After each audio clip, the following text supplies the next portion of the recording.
In today's episode, I'm going to be taking you to a few spots that tourists rarely see.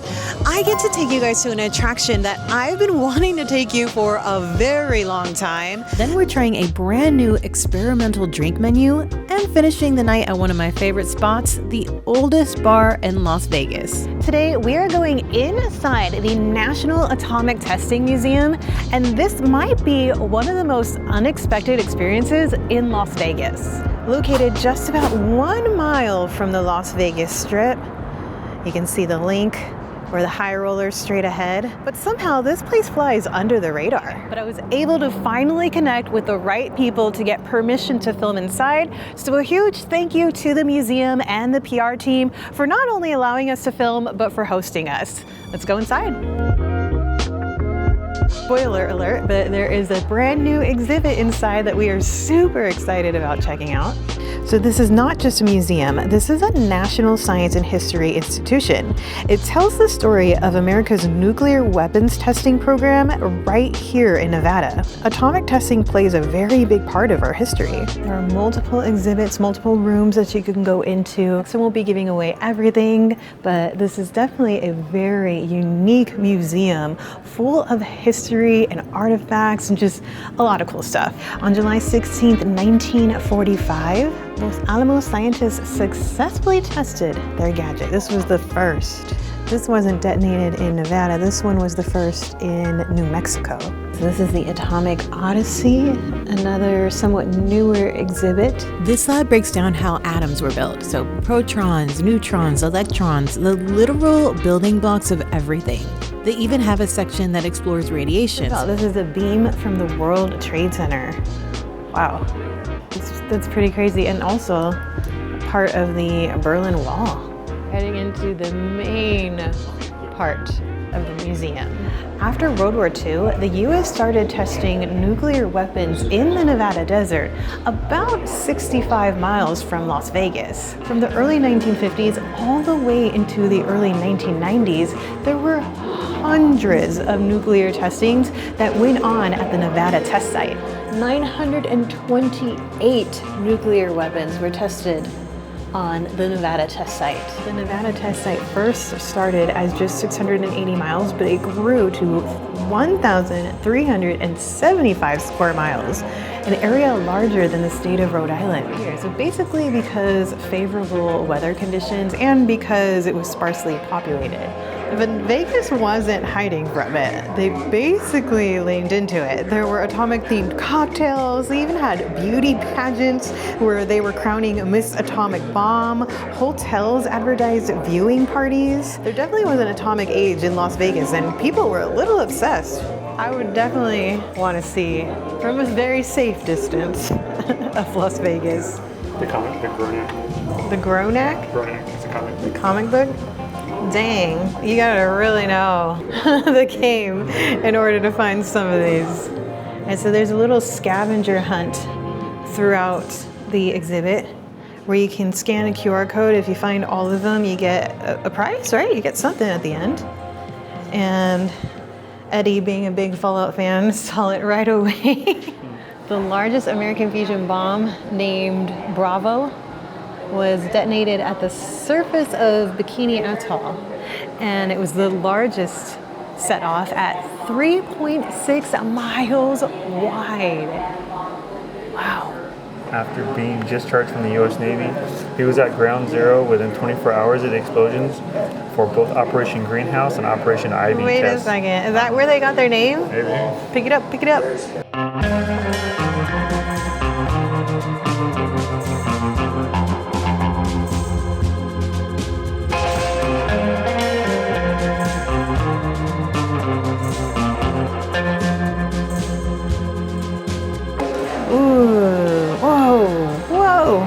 Oh, jeez. Yikes, slow-mo.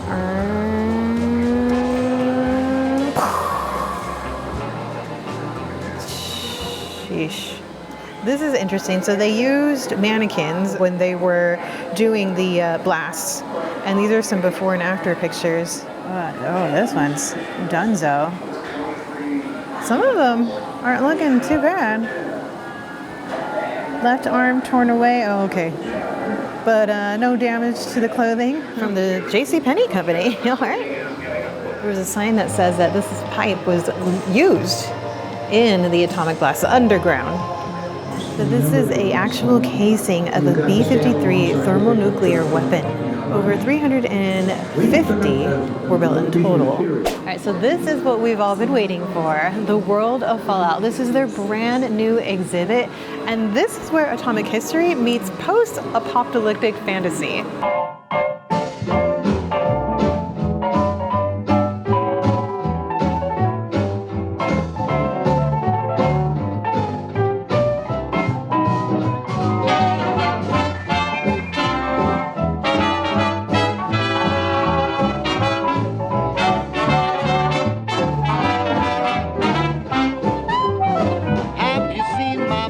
Welcome to the Vault. If you've played Fallout or if you watched the show on Amazon, you know the vibe. 1950s optimism frozen in time, mixed with nuclear devastation. I didn't play the game personally, but Eddie did. I spent many hours watching it. Definitely the aesthetic, just the whole vibe of the game is really, really interesting to me, especially because it's basically based after the atomic age. And also the whole New Vegas series, of course, was interesting to me. This installation was created in partnership with Bethesda, the actual publisher and developers of Fallout. On the Pip-Boy, Yeah. this is what you would see. Yeah, everything in here is in there. Oh, okay. It doesn't say on-screen used or anything, but it says it's on loan from Amazon. A Vault 33 jumpsuit. Yeah, you got a mini nuke, and then in the middle it's a fusion core. Use the power stuff. I blew up Vegas. Even though I don't play the game, I'm a big fan of this show. Really good show. Amazon Prime, if you guys have that. There's also some cool cameos from some celebrities like Fred Armisen and Macaulay Culkin. A good show. They don't have Nuka-Cola, but they do have a Sunset Sarsaparilla. We gotta grab one of these. Cool merchandise that you can purchase at the end, because every good attraction ends with a gift shop. You have the password, Eddie? Oh yeah, the glowing sea? That's correct. Oh, cool. Can we use these to buy the Sunset Sarsaparilla? How many caps does it cost? It's like 1/10. So the Atomic Museum bottle cap was our prize from doing all the QR codes and finding all the Fallout items throughout the museum. Basically, at the end, there's a password that you give, and then you get the bottle cap. Do rotating exhibits. The last time I was here, they had an Area 51 exhibit. And speaking of intergalactic, we gotta head to the next spot. We are inside of Area 15, one of the most immersive entertainment spaces in Las Vegas. And today we're making a stop at the Oddwood Bar. If the Atomic Museum shows you the past, this spot just might be what the future may look like.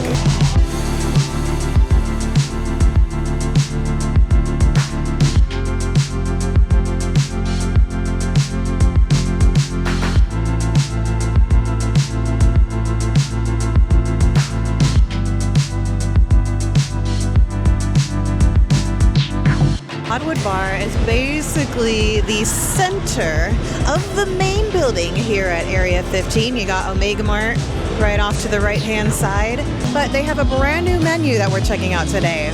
The menu is supposed to read like a science experiment. You'll see. You got a whole journal full of concoctions, I guess you can say. That'll show you the main ingredients, also the other ingredients, the active ingredient, even a whole paragraph down here about it. That's kind of neat, like a storyline behind the drinks. They are $20 for the drinks that will have spirits in them, but they also have some drinks back here that are mocktails, also that are hemp infused. So it's a hemp infused mocktail. This product contains less than 0.3 of THC. The drinks we ordered is the ionized pineapple, $20. So it has Deep Eddy pineapple vodka, pineapple liqueur, pineapple juice, fresh lime juice, soda water, and mint. It also has a sweetening matrix and a cooling sensation. So they said that the salt around the rim is like a numbing agent. That is a good drink. Very, very pineapple, very refreshing. I can't taste the alcohol, but it tastes like a pineapple punch. We also ordered the Formula Ghost, and this has Blanco tequila, cucumber agave, fresh lime juice, and fresh cucumber. So the active ingredient here is ethanol, also a cucumber essence. And this one comes in a beaker, lit up. Definitely looks like some sort of a science experiment. That's pretty cool. So the functionality here is a psychotic barrier softener. Ooh. Okay. Very different than that last drink. The last drink I couldn't taste the spirit at all. This, I mostly taste the spirit. Wow. Good thing the second drink I ordered is a mocktail. This is the Crimson Burst. It's $12, so it's a mocktail. It has Sprite, watermelon, and watermelon Red Bull, and pineapple juice. So this is the Daystar, and it has Hennessy, Elijah Craig, and Amaretto. Also, fresh lemon juice, pineapple juice, honey, and berry foam at the top. The functionality here is a mood-shifting fuel base. That one tastes like a candy. Yeah, like a Jolly Rancher. Ooh, all these drinks were so different from each other. Okay, and then we got the sliders for some bites. Got cheese, pickles, and let's see, a little bit of ketchup on there. Tequila. I get a whole lot of tequila. You're gonna need a chaser for that one. Woo! That is strong.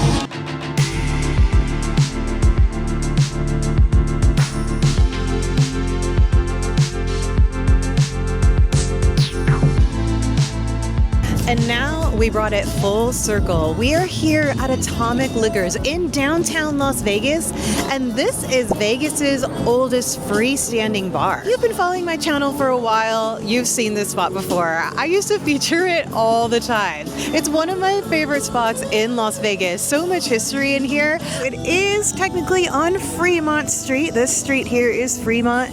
If you look a little further down, you'll see this is East Fremont. It is walkable. A little bit of a walk, but it is walkable. In 1921, a woman named Virginia Sobchak stepped off a train into Las Vegas. Vegas wasn't the Vegas that we know today. It used to be a railroad town. She eventually inherited a property on Fremont Street, and her family built what would become Atomic Liquors. But here's where it gets interesting. Atomic Liquors wasn't just a bar. It held the very first tavern license ever given in Las Vegas. The license number was 00001. Let that hit. I mean, I wonder what number they're on today. So people would come here in the 1950s, head to the rooftop, and watch the nuclear blast from about 65 miles away. But you can see the mushroom clouds all the way over here. And this was one of the prime spots. That's how deeply the atomic age was woven into the Las Vegas culture. They just still have some verbiage on the original owners. It was originally built as a cafe, which was Virginia's Cafe. Joe was tired of cooking. That's when they decided to make it into a bar, which created what tavern license is today. But in its heyday, this place was packed with locals, packed with workers getting off their shift at the casinos, but also celebrities who didn't want the attention of the Las Vegas Strip. I heard that folks like the Rat Pack used to hang out here. So Frank Sinatra, Sammy Davis Jr., Dean Martin, Barbra Streisand. I mean, this was the place to be. We've always liked the vibe of this bar. Lots of locals, but of course tourists mingling. And it looks like the drink prices are still pretty good. $11, $12. You got beers at $7 for local. And then down here, they have a full kitchen as well.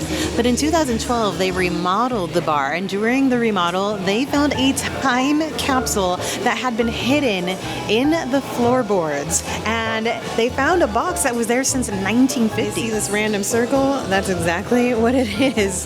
They have it here still, behind glass. Now, I read that they did open it. They found receipts from about the 1950s, but they closed it back up and put it right back under. So we went ahead and ordered some food. We got the Atomic Smash. This is $9.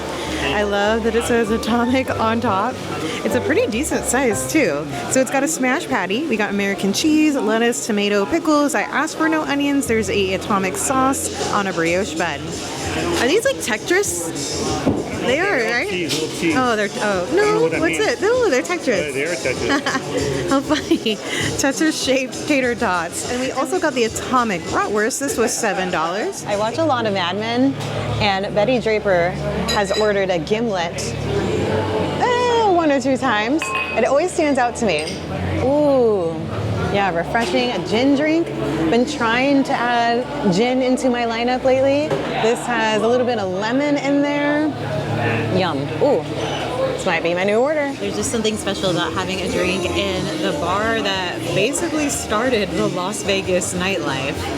Cheers. I love Las Vegas for many reasons. Yes, it's neon. Yes, it's nightlife, but it's also history and science and stories that has shaped the world. If you guys are also into Las Vegas history and new things in the city, hit that subscribe button because I've got you covered for Las Vegas and the surrounding areas. If you enjoyed this video, hit that thumbs up because that helps my channel out a lot. Until next time, we'll catch you later. Thanks for being here. Peace.